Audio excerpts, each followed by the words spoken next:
मधुबन विधानसभा seat के राजनीतिक और ऐतिहासिक महत्व की बात करें तो ये सीट हमेशा से चुनावी मुकाबलों के लिए सबसे हॉट सीटों में गिनी जाती है और यहाँ पर कई सारी समस्याएं भी, जिसमें नदी का कटान है, बाढ़ की समस्या है, साथ साथ रोजगार की समस्या, जिससे लोग दो चार होते रहते हैं। खासतौर पर घाघरा नदी के तट पर बसे इस इलाके में हर चुनाव में विकास, विस्थापन और रोजगार जैसे मुद्दे उठते ही हैं।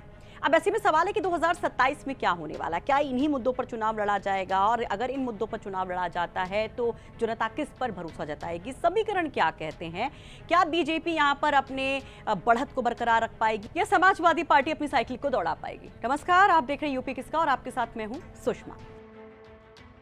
चलिए, मधुबन सीट की जब बात करते हैं तो सबसे पहले जान लेते हैं इस सीट का सियासी समीकरण क्या कहता है और उसके बाद आपको दिखाएंगे कि जो स्थानीय पत्रकार है वो किस तरह से यहाँ पर अपने आकलन के जरिए बताते हैं कि कौन किस पर भारी पड़ रहा है। 1996 के चुनाव में समाजवादी पार्टी के सुधाकर सिंह ने यहाँ पर जीत दर्ज की थी और इसके बाद 2002 में बीएसपी के कपिल देव यादव विधायक बनते। 2007 में बीएसपी के उमेश चंद्र पांडे ने सीट पर कब्जा किया और 2012 में भी उन्होंने अपनी सीट पर जीत बरकरार रखी। इसके बाद 2017 के विधानसभा चुनाव में बीजेपी के दारा सिंह चौहान सपा के अमरीश चंद्र पांडे को हराकर पहली बार इस सीट पर भाजपा का खाता खोलते हैं। 2022 के चुनाव में यह मुकाबला और ज्यादा दिलचस्प हो जाता है। बीजेपी के रामविलास चौहान ने समाजवादी पार्टी के उमेश चंद्र पांडे को कड़े मुकाबले में हराकर इस सीट पर लगातार दूसरी बार बीजेपी का परचम लहराया। चलिए, ये तो रहा इतिहास के आंकड़े क्या कहते हैं, लेकिन जब हम बात वर्तमान की करते हैं तो वर्तमान में बीजेपी अपने दावे करती है, सपा अपने दावे करती है। बीजेपी कहती है कि भाई काम बहुत सारे किए गए हैं और हैट्रिक बीजेपी की लगेगी, जबकि समाजवादी पार्टी का कहना है कि यहाँ पर कटान, बाढ़ जैसी समस्याएं अभी भी हैं, कोई काम नहीं किया गया है जमीन पर, इसलिए बीजेपी को जनता नकार देगी। दोनों ही दलों के बड़े दावे सुनिए। देखिए, मधुबन विधानसभा पहले क्या परिस्थितियाँ थी और आज परिस्थितियाँ बहुत ही बढ़िया हुआ है, अच्छा हुआ है।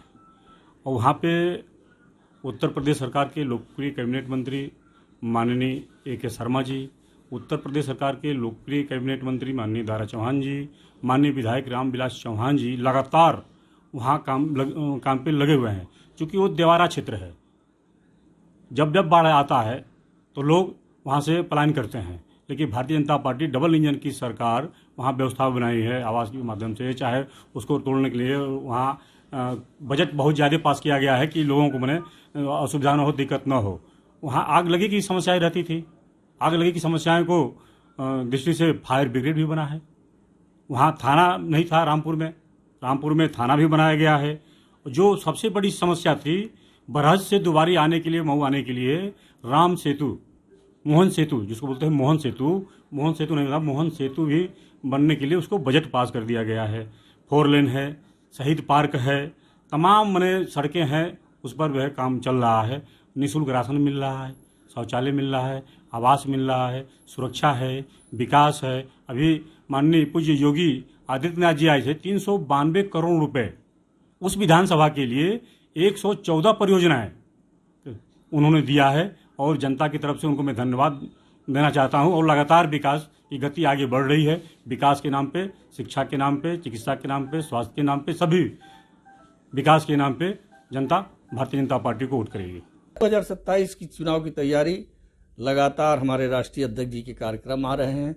अभी हम लोगों ने 2 साल भर पहले पीडीए चौपाल के माध्यम से हर बूथ तक पहुंच करके सर्व समाज के लोगों को जोड़ने का काम किया और जब SIR की प्रक्रिया आई तो SIR की प्रक्रिया में भी हमारे कार्यकर्ताओं ने, हमारे जोन, सेक्टर, बूथ के सारे पदाधिकारियों ने और फ्रंटल संगठन जैसे व्यापार सभा, योजन सभा, लोहिया वाहिनी, छात्र सभा, सारे लोगों ने मिलकर के SIR में काम किया और उसका नतीजा ये रहा कि समाजवादी पार्टी के लोगों ने अपने मतदाताओं को, समाजवादी पार्टी के कार्यकर्ताओं ने समाजवादी पार्टी के जो मतदाता थे, मतदाता सूची में उनके नाम जोड़ने का काम किया। तो ये अपने अपने दावे हैं, लेकिन दावों से इतर आंकड़े क्या कहते हैं एक बार फिर से जानते हैं। इस सीट का जातीय समीकरण क्या है, क्योंकि पूर्वांचल की इस सीट पर जातीय समीकरण का बड़ा खेल देखने को मिला है इतिहास के नतीजों में। तो जब इस सीट के हम जातीय समीकरण की बात करते हैं तो यहाँ पर यादव हैं, दलित हैं, राजभर हैं, इसके साथ चौहान वोटर हैं, बहुत बड़ी भूमिका में रहे हैं। मुस्लिम और सवर्ण मतदाता भी चुनाव की दिशा को तय करते रहे हैं।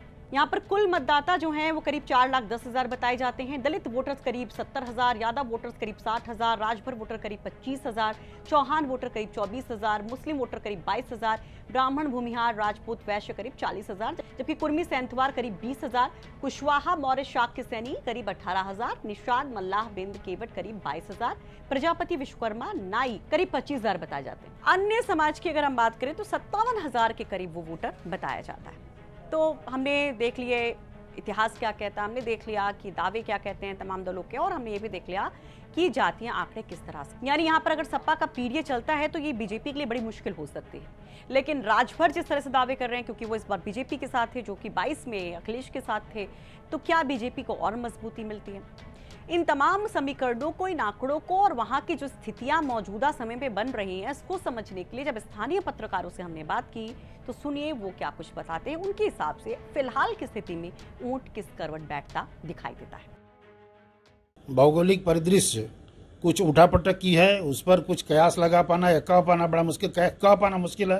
कयास तो लगाया जा सकता है कि पलड़ा अभी भी आज के तारीख में भी सपा और भाजपा का वहाँ आमना सामने की टक्कर दिखाई दे रही है, जिसमें भाजपा 20 है और वहाँ जिले के कैबिनेट मंत्री, प्रदेश सरकार के कैबिनेट मंत्री माननीय ऊर्जा मंत्री A.K. शर्मा जी पूरी अपनी ताकत जनपद की 4 विधानसभाओं में, एक सदर विधानसभा को छोड़ दीजिए तो मधुबन विधानसभा विशेष फोकस किए हुए हैं। उनके कार्यशैली से लग रहा है कि वो दावेदारी अपनी भी ठोक सकते हैं। ऐसे पूर्ववर्ती इसके पहले के चुनाव में वहाँ दावेदारी कर चुके और चुनाव लड़ चुके H.N. सिंह पटेल, विधायक H.N. सिंह पटेल भी इस बार संभावना व्यक्त की जा रही है कि वो भी आएंगे, क्योंकि पिछली बार के विधानसभा चुनाव में सपा पार्टी से जो सेकंड पोजीशन पर थे माननीय पांडे जी, उमेश पांडे जी, वो पाला बदल चुके हैं। अब उनका दावेदारी की संभावना खत्म हो रही है। और क्षेत्रीय भरत भैया या बागी नेता भाजपा के हैं, वह सब भी हैं जो दमदारी से चुनाव अपना लड़ने की कयास में है। उत्पल राय का भी उसमें संभावना है। और जनपद के सृजनकर्ता नए युवा आज 4-5 दिन से या 1 सप्ताह से फील्ड में दिखाई देने लगा है, उसके प्रति भी लोगों का कहना है कि वह भी मधुबन विधानसभा से दावेदारी कर सकता है।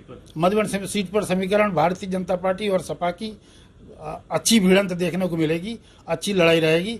और लेकिन अभी जो समीकरण है, जो स्थिति है, और माननीय जो प्रदेश के मुखिया हैं, उनका जो फोकस है कि जहाँ जहाँ पिछली बार की सीट जो उनके पाले में आई थी वो बरकरार है, और दूसरा ये जो सपा के पाले में गई थी उससे भी खींच करके बाहर लावे, तो कुछ भारतीय जनता पार्टी का पलड़ा बीच दिखाई दे रहा है। समीकरण की बात करें तो भारतीय जनता पार्टी की ये सिटिंग सीट है।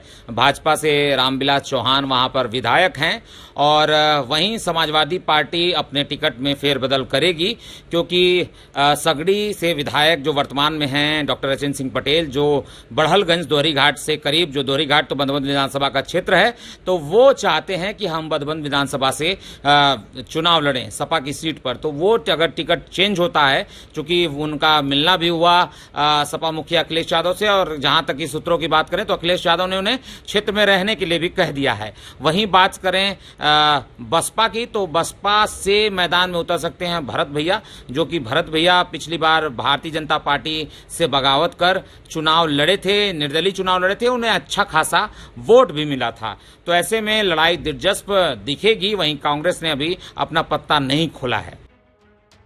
तो फिलहाल स्थानीय पत्रकारों को आपने सुना, आप किस तरह से देखते हैं वहां की जमीनी हकीकत को? सियासी जमीन किसकी ज्यादा उपजाऊ लग रही है इस बार के चुनाव में? कमेंट बॉक्स में अपनी राय जरूर रखिए, क्योंकि पूर्वांचल के लिए कहते हैं कि जिसने पूर्वांचल फतेह कर लिया उसके लिए लखनऊ की सत्ता आसान हो जाती है, और सपा लगातार पूर्वांचल में अपनी पकड़ को मजबूत करती चल रही है। और बीजेपी की भी कोशिश है कि सहयोगियों के जरिए 22 की तरह ही 27 में सत्ता तक पहुंचा जा सके। ये रिपोर्ट तैयार करने में हमारी मदद की है मऊ से हमारे सहयोगी दुर्गा किंकर ने।